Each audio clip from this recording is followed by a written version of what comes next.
Le décollage africain est imminent, mais il y a un mais. Il faudra pour cela la sécurité. Il faudra également qu'il y ait ce développement économique et une bonne gouvernance. Un homme le clame depuis des années, Lionel Zinsou, l'économiste franco-béninois à la tête du capital investisseur PAI Partners, se montre très optimiste quant à l'avenir de l'Afrique. Il prédit même ce qu'il appelle un tsunami industriel. Bonsoir Lionel Zinsou, merci d'être avec nous et d'avoir accepté notre invitation.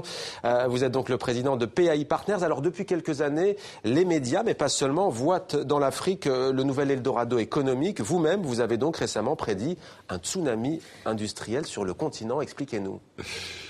Oui, c'était un petit peu en réaction contre ce qui reste quand même un certain déni de la croissance africaine. On a mis quand même 15 ans à persuader notamment l'Europe, pas les pays émergents, pas la Chine, pas l'Inde, pas le Brésil, pas la Turquie, mais l'Europe, que l'Afrique était une chance extraordinaire de croissance, qu'elle se elle se transformait profondément. Et donc, vous dites depuis quelques années, les médias sont plus favorables, oui, ou quelques mois. Mais enfin, c'est vrai, maintenant, il y a une espèce de mode un petit peu de l'Afrique. Néanmoins, on me disait, oui, enfin, la vague d'industrialisation est loin encore. Parce que, bon, les matières premières, soit, l'agriculture peut-être, mais l'industrie, l'Afrique est tellement en retard. J'ai dit oui, enfin, regardez les conditions de compétitivité de l'Afrique et vous verrez qu'on n'attend pas une vague, on attend un tsunami. Donc, je pris cette expression parce que les vaguelettes de l'industrialisation, non. Il se trouve qu'il y a une industrialisation variée maintenant en Afrique. Certaines parties de l'Afrique sont complètement dans les chaînes de valeur mondiales. Quand on fabrique des éléments de cockpit à Tunis, quand on fabrique des Logan à Tanger, quand on fabrique, ou maintenant en Algérie, quand on fabrique des éléments de réacteurs de Safran Ben Guerir au Maroc, on est complètement dans les chaînes de valeur mondiales, en flux tendu, avec ce qu'il y a de plus technologique au monde. C'est pas partout comme ça, c'est vrai au nord de l'Afrique, c'est vrai au sud de l'Afrique, et dans l'Afrique intertropicale, là aussi il y a des changements. Vous voyez en Éthiopie, en Afrique de l'Est, des premières délocalisations d'Asie, parce que l'Afrique est désormais plus compétitive que la Chine sur certains produits. Et donc, on délocalise vers l'Afrique. Et puis, même dans les pays qui ne sont pas encore dans ces grands mouvements internationaux, vous avez le développement de l'agroalimentaire, des biens de consommation, des industries de biens de matériaux de construction, c'est-à-dire des industries pharmaceutiques. Pourquoi ? Parce que vous avez tous ces besoins de la classe moyenne, des besoins de proximité, et donc même quand on n'est pas dans l'industrie high-tech, de pointe, on est quand même dans la satisfaction des besoins nationaux, à proximité, avec des conditions de compétitivité qui sont devenues tout à fait convenables, et des qualifications, et des hommes qualifiés, ce qui nous a manqué pendant quelques décennies après les indépendances. Alors, vous dites, Lionel Zinsou, que la clé de l'essor de l'économie africaine se trouve peut-être dans une vieille théorie, et lumineuse théorie économique, c'est celle de l'avantage de l'arriération, théorie que l'on doit à un économiste, on le précise, du XXe siècle. Il s'appelle Alexander Gerschenkron. Illustration de votre propos, on vous entendra à ce sujet juste après, c'est le domaine du téléphone mobile en pleine expansion sur le continent africain. François-Xavier Freland nous dresse le portrait d'un homme que vous connaissez très bien et que vous appréciez, un jeune entrepreneur congolais. On regarde. On le surnomme le Steve Jobs congolais, du nom du créateur d'Apple. À 27 ans, ce chef d'entreprise est en train de révolutionner la téléphonie dans son pays. Il vient de lancer le premier smartphone 100% africain, totalement conçu au Congo. Il est cependant fabriqué en Chine. Résultat, l'Elica possède toutes les options d'un smartphone normal, mais avec un coût beaucoup plus avantageux, 130 € seulement. Et dans cette logique, Véron Mankou n'en est pas à son premier essai dans le domaine des terminaux mobiles. En 2011, il développe et commercialise le Wessi, la première tablette tactile africaine dotée d'un écran 7 pouces. L'histoire commence en 2006. À l'époque, je voulais mettre sur le marché un ordinateur moins cher, l'ordinateur le moins cher du marché. Mais il se trouve qu'en 2006, nous avions beaucoup de problèmes d'électricité au Congo, donc un ordinateur standard de type bureau posait problème parce que quand il n'y avait pas le courant, on ne pouvait pas l'utiliser. Et à partir de 2007, donc, le projet s'est orienté vers une tablette tactile. Cette tablette tactile, 2 fois plus puissante que la première version de l'iPad, s'est lentement imposée sur le marché congolais. À Brazzaville, c'est aussi la fierté d'acheter un produit de haute technologie locale. Je travaille comme avec les autres tablettes tactiles, et puis ça me fait aussi la fierté d'utiliser un produit conçu par un compatriote. En 2013, le magazine Forbes le classait dans le top 30 des meilleurs entrepreneurs africains de moins de 30 ans.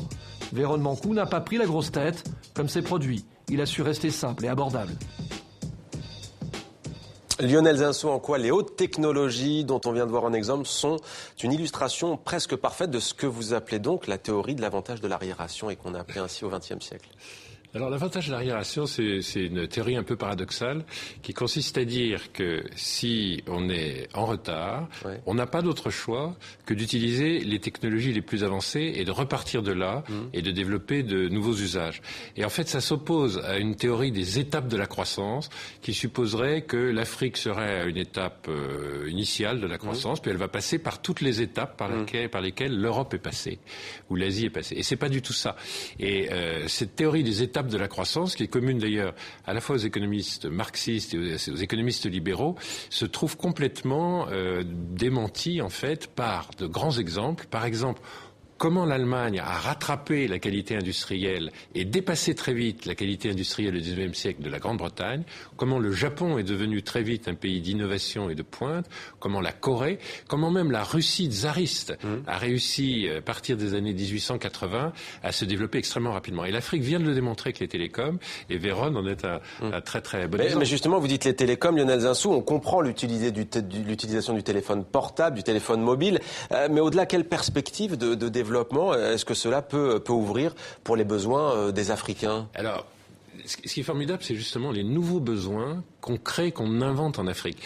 L'exemple le plus célèbre, mais Véron en a développé encore un autre, l'exemple le plus célèbre, c'est les paiements. Ouais. Quand vous n'avez pas de banque, quand vous avez des problèmes, trouver du cash, circulation de numéraire, vous avez le moyen de payer en téléphone mobile. Au Kenya, maintenant c'est célèbre, 40% des transactions sont faites avec un téléphone mobile. On a inauguré récemment un pont à Abidjan. Le péage, c'est juste ralentir en passant son téléphone portable devant une borne. Et ce pont à péage est juste le pont le plus high-tech au monde. 40% des transactions payées avec son téléphone mobile, l'Europe en est très loin, et c'est l'Europe qui va avoir du mal à rattraper le Kenya. D'ailleurs, le Kenya vient de licencier sa technologie, l'ensemble des logiciels nécessaires, à la Grande-Bretagne et au principal opérateur de mobile, Vodafone. Et Véron Mancou a développé un usage avec un groupe d'amis, on fait partie de ça. Vous prenez 2 collèges, un au nord du Bénin, un au sud du Bénin et 2 au Congo. Il faut dire d'ailleurs que la République du Congo a beaucoup soutenu Véron Mancou. C'est important que les gouvernements sachent qu'ils doivent soutenir leurs entrepreneurs, notamment de high-tech. Et les enfants de 4e sont en train de tester une tablette extrêmement simple, qui est un cartable numérique, dans lequel vous avez, sous une forme extrêmement efficace, l'équivalent de tous leurs programmes de la classe de 4e, tous les livres, tous les manuels qui leur sont nécessaires. Et ce type d'usage, le cartable numérique, qui met du temps à se développer en Europe, va mettre beaucoup moins de temps en Afrique. Pour une raison très simple, c'est que nos écoliers ne peuvent pas accéder aux livres, ils ne peuvent pas acheter les manuels. C'est trop cher pour la plupart des familles. Là, vous aurez, pour quelque chose qui risque d'être avec 10 à 25 euros, disons, de prix de la tablette, ça suppose un tout petit peu de subvention, mais enfin le vrai prix, c'est une tablette plus simple que celle qu'il montre ici, parce qu'elle n'est pas nécessairement interactive. Avec ça, les enfants vont, au fond, faire un saut technologique incroyable et s'affranchir du problème de pouvoir d'achat sur les livres. Et ils sont passionnés, et leurs professeurs de 4e aussi. Alors un constat très positif, Lionel Zinsou, mais venons-en, si vous voulez bien, à ce paradoxe, un potentiel incroyable, des actions concrètes. On le voit, une mutation qu'on sent bien venir concrètement, néanmoins.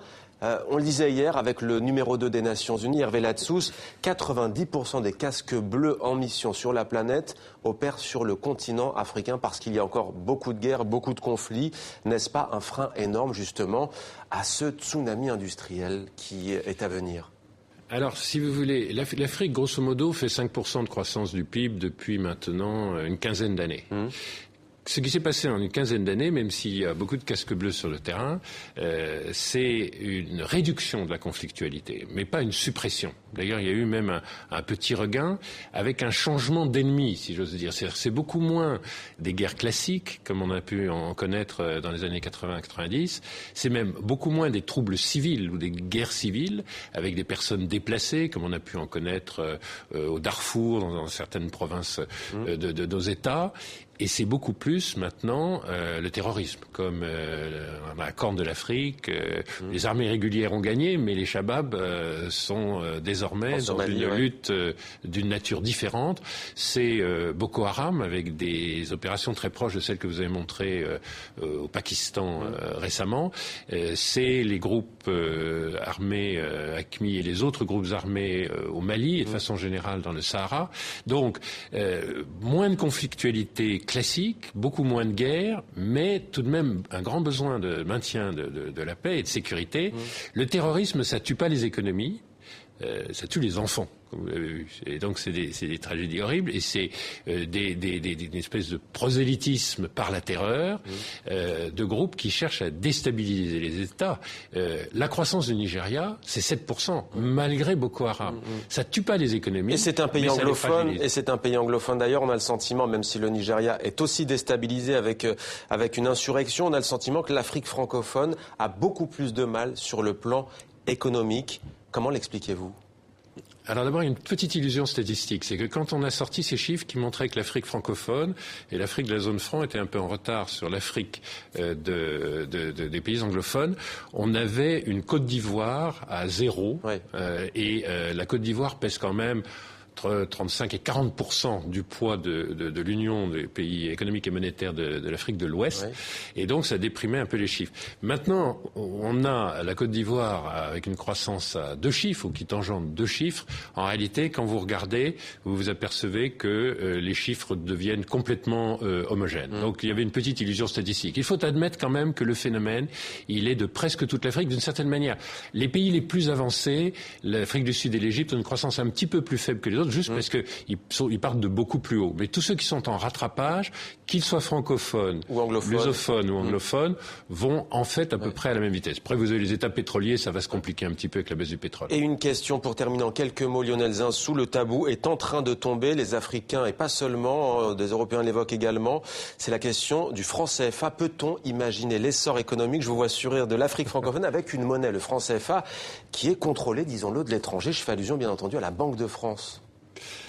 Oui, alors ça, c'est une thèse qui est très populaire, notamment chez les intellectuels, parfois les intellectuels de gauche, pour lesquels j'ai beaucoup de sympathie, je me suis longtemps classé parmi eux, mais c'est faux. Il se trouve que c'est un élément de stabilité. La monnaie, ça sert à diverses choses. Ça sert à effectuer des paiements, ça sert à être compétitif. Et donc, il ne faut pas avoir une monnaie surévaluée à l'excès parce que ça pose des problèmes de compétitivité. Mais en revanche, ça sert aussi à garder la valeur, à garder la valeur des épargnes, et puis à avoir des éléments de réduction d'incertitude. C'est-à-dire, vous savez, au Bénin, on a 1% d'inflation et on a une monnaie forte qui se trouve être de l'euro, puisqu'il y a une parité fixe avec l'euro. Et donc, quand vous investissez au Bénin, en Côte d'Ivoire, au Sénégal, etc., dans la zone franc, vous avez une visibilité. Vous savez qu'avec l'Union européenne, premier partenaire de l'échange, la Chine individuellement est le premier partenaire de l'échange aujourd'hui, mais l'Union européenne à 28 et l'eurozone est en fait le premier collectivement partenaire de l'Afrique. C'est très très bon d'avoir la même monnaie que votre client et votre fournisseur. Merci à vous pour ce témoignage riche d'enseignements, Lionel Zinsou. Merci d'être venu sur le plateau de 64 minutes sur TV5 Monde.